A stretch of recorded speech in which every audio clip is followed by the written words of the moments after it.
You are looking live. Here comes the play. Goodman at the free throw line. Jumper.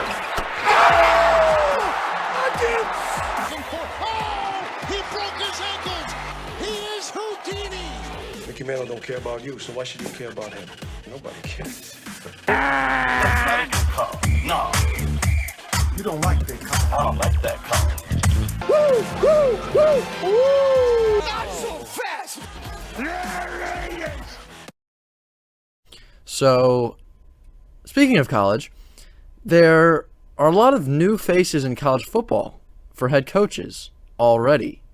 And if you're following college football, you know that, well, the season isn't exactly over yet.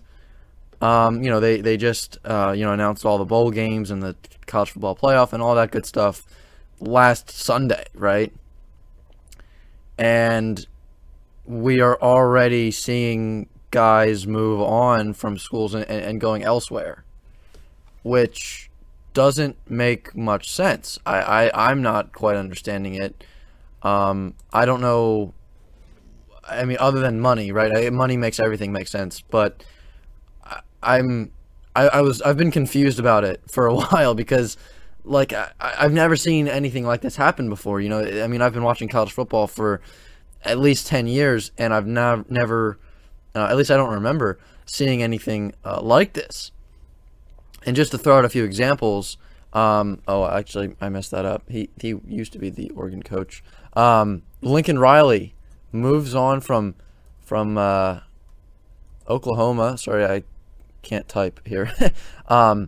Moves on from Oklahoma and takes the job at USC, and Oklahoma still has a bowl game on their schedule. So I don't know. It's just kind of weird. I've never seen it. I've never seen a guy, leave mid-season when the team was successful. You know what I mean? Like, it's one thing to be fired because, you stunk in the middle of the season, but Oklahoma still has a bowl game on their schedule, and, Lincoln Riley just got the money from USC and was like, all right, see ya, and it was, I don't know, and we'll get to that more in a little bit, but Brian Kelley from Notre Dame took the job at LSU, and exact same thing as Lincoln Riley. I mean, Notre Dame has a bowl game to play against, who are they playing? I don't know who they're playing, but I know they're the fifth ranked team in the country. They were on the cusp of getting into the playoff, and Brian Kelley just hits the door for LSU. What? I just don't understand it. Brett Venables was the defensive coordinator for Clemson. He took the head coaching job at Oklahoma to fulfill the vacancy for Lincoln Riley. So that there's some interesting things to think about there. And then Mario Cristobal took the job at Miami, and again, Oregon still has a bowl game on their schedule. And I don't know. It's just a lot of weird things going on here where, the season's not really over yet, and, some coaches are kind of acting like it is as they're taking different jobs, and, it's just weird. And especially for a couple of guys that had been with the program, with their former program, I guess I should say, for a long time. And I don't know, I feel like there's just some respect lacking from a few of those guys, mainly Lincoln Riley and Brian Kelley. And remember these names, remember these guys when you hear a coach talk about how loyal they are to a program, especially these guys. If you hear Brian Kelley with LSU saying, yeah, I'm going to be loyal to this program, remember how he just keep this in the back of your mind. He left Notre Dame before the end of the season, and they were ranked 5th in the country playing a major New Year's Six bowl. He left for LSU out of nowhere and told the players over text, I believe it was. Keep that in mind. Oklahoma, they may not be in the playoff, but Lincoln Riley's hitting the door with a game still left on the schedule. I just don't think that's a good look. I don't know. It's really weird. Lincoln Riley pretty much built that program from the ground up, and his coaching is the reason why Oklahoma is where they are today. And yes, they did have success before Lincoln Riley was the head coach at Oklahoma. Of course they did. But what I'm saying is Lincoln Riley came in and took that program from where they were and made it, took it up a level, I guess I would say. And I just don't know that without Lincoln Riley, Oklahoma would have, been making the college football playoff in years prior and doing all that stuff. Because again, Oklahoma, of course, had success, had successful football programs in the past.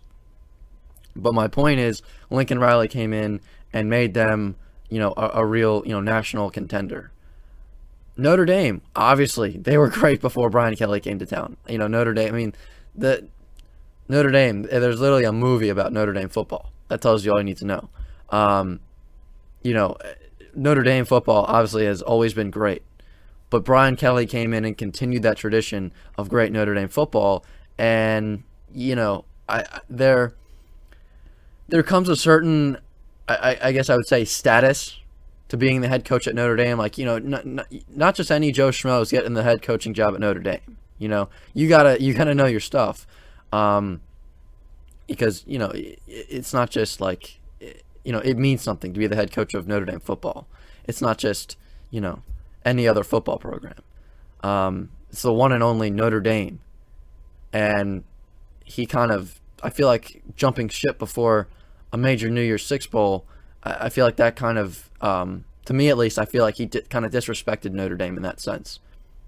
And don't let Brian Kelley fool you. He's no, like, he came down to LSU and was talking about how great it is down there and how great his family and whatever, and like, don't let him fool you. He ain't no saint. You know what I mean? Think about this. He spent like, what, 2 or 3, maybe 4 days in Baton Rouge before he cracked open that Southern accent. I mean, that's about as fake as it gets. My family or whatever he did, right? I mean, come on, man. Get real. You were down there for not even a week and you're already, talking with a Southern accent. Like, come on. I don't know if he was trying to be funny. But it was just really weird. And I don't appreciate the way he just kind of, disrespected Notre Dame football the way he did, where he just jumped ship before the season's over, lets the players know over text instead of having a meeting. Like, I don't know. I feel like any player, I feel like, would be disappointed in that as well. So I'm sure I'm not just making this, making more of this than what it is. As for Brett Venables, I understand him moving up from a coordinator to a head coach. But like, same thing as these other guys. You couldn't wait till the end of the season. You couldn't wait before, you couldn't wait for Clemson to play that last game, to play the bowl game or whatever, and then take the head coach. I mean, just to tell them, and the same goes for Lincoln Riley and Brian Kelley for these other jobs. You couldn't just say, hey, we got a deal done, right? I'm going to be the head coach of USC, or I'm going to be the LSU head coach, right? We have a deal. But after the season is over, my priority right now is the team that I'm the head coach of right now. You know what I mean? Like, I feel like for as much money as USC and LSU are giving those guys, they'd be like, okay, that's fine. We can, work something out. And, I just, it's really odd. It is really, really odd.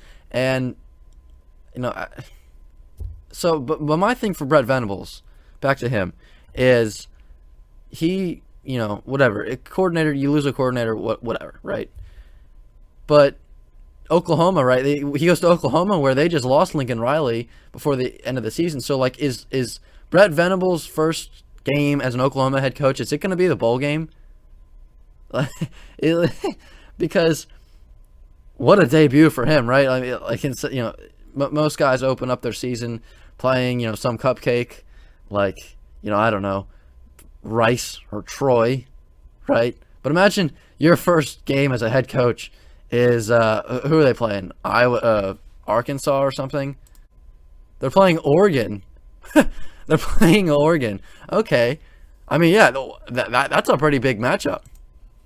Can you imagine playing, your first game as an Oklahoma head coach is in the Alamo Bowl against Oregon? No sweat, Brett. But your first game is going to be against Oregon in the Alamo Bowl. Oh, okay.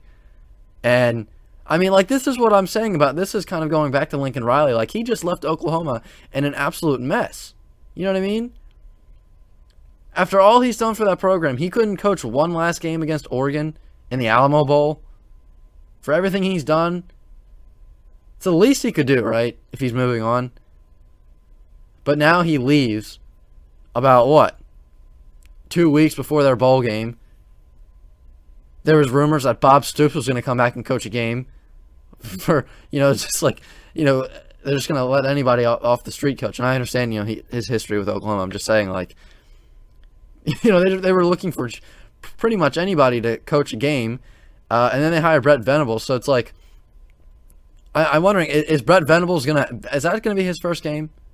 Because what a way to start your career as a head coach. I mean, and what a mess Oklahoma is right now. I mean, now you're going to have, and the other thing is, and this is going to happen with anybody, right? With any team when a coach leaves. But for Oklahoma, think about all these guys that are going to be transferring and the guys are going to be decommitting. I mean, it's happening already. But, Oklahoma's a mess right now. You think about it, and I bet you the last thing on their mind is the Alamo Bowl. You know what I mean? Like, they got a lot more, they have bigger concerns right now than winning a bowl game. They didn't have a coach until, 5 days ago or whatever. They, are losing guys that committed. They're losing recruits left and right. They got guys that are, already entering the transfer portal, and it's like, who's left for Oklahoma? I mean, they didn't have a coach. They're losing. Players are already saying, "Yeah, I'm going in the transfer portal." Spencer Rattler said he already is going into the transfer portal. So is he gonna suit up for Oklahoma in the Alamo Bowl? Like, I don't know. Like I said, Oklahoma is an absolute mess right now, and who would have thought, right? After everything that Oklahoma has done and all the success that they've had in the past 5 years or so, who would have thought that now they'd be an absolute mess, right? I mean, it looked like Lincoln Riley had it made in the shade. You know what I mean? Like, it looked like that was going to be a program, one of the better programs in the country for many years to come. And now they have arguably nothing, right? And you look at them against Oklahoma as they move into the SEC, and before you were saying that Texas, you could say that Texas, hasn't really been good in a long time, but they were going to enter the SEC, and you could argue that they would be getting better recruits. And, just simple stuff. But now looking at Oklahoma, and you could say that, they had success in the Big 12, and they were, winning the Big 12, every year or whatever.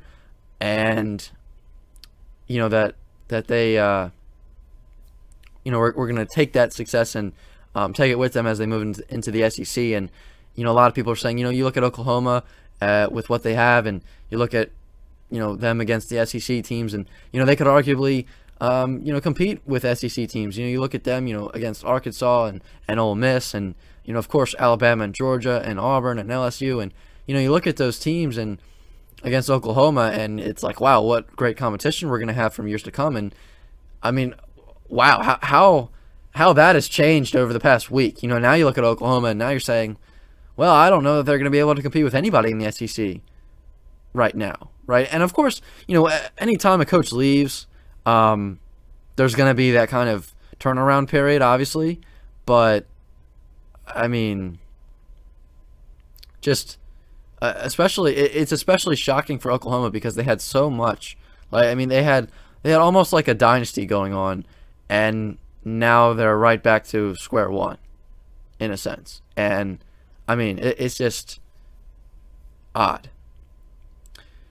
As I mentioned, Mario Cristobal took the job at Miami, and again, well, he had, that'll be interesting. The Alamo Bowl will be Oklahoma and Oregon, the two teams that I don't even the Who's Coaching Bowl really is what it should be called, because I don't know who's going to be coaching for either team in that game. I don't know. I really don't. Who's coaching for Oklahoma? Is it going to be Venables? Is it going to be Stoops? Who's coaching for Oregon in that game? They should really rename that to the 2021 Alamo, Valero Alamo Who's Coaching Bowl. Because I don't know who's coaching in that game. I really don't. And again, the only issue I have with that is the same thing that I talked about with the other guys is you couldn't wait till after the bowl game. You couldn't coach one last game with Oregon, and then go to Miami.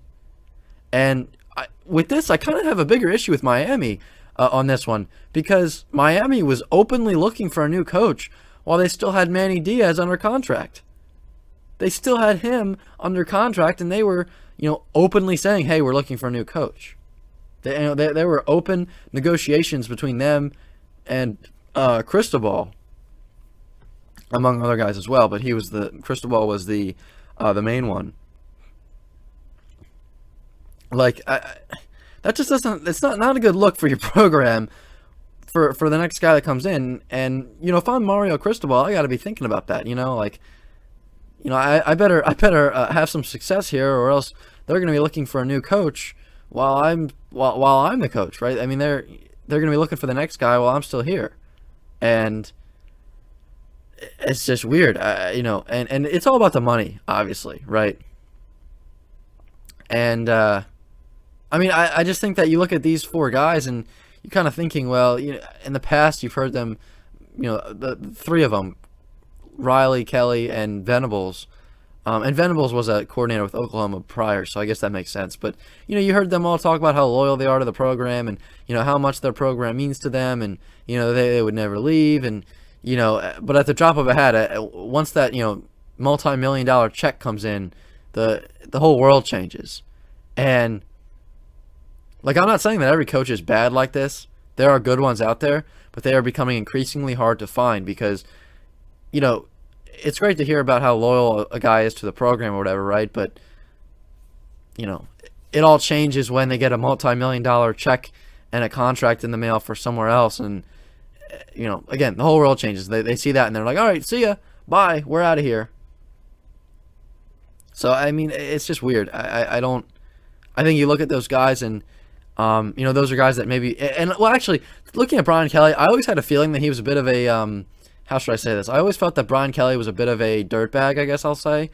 But I never saw it from Lincoln Riley. I never saw it coming from him. You know what I mean? I never really saw him being a guy that just would up and leave out of nowhere.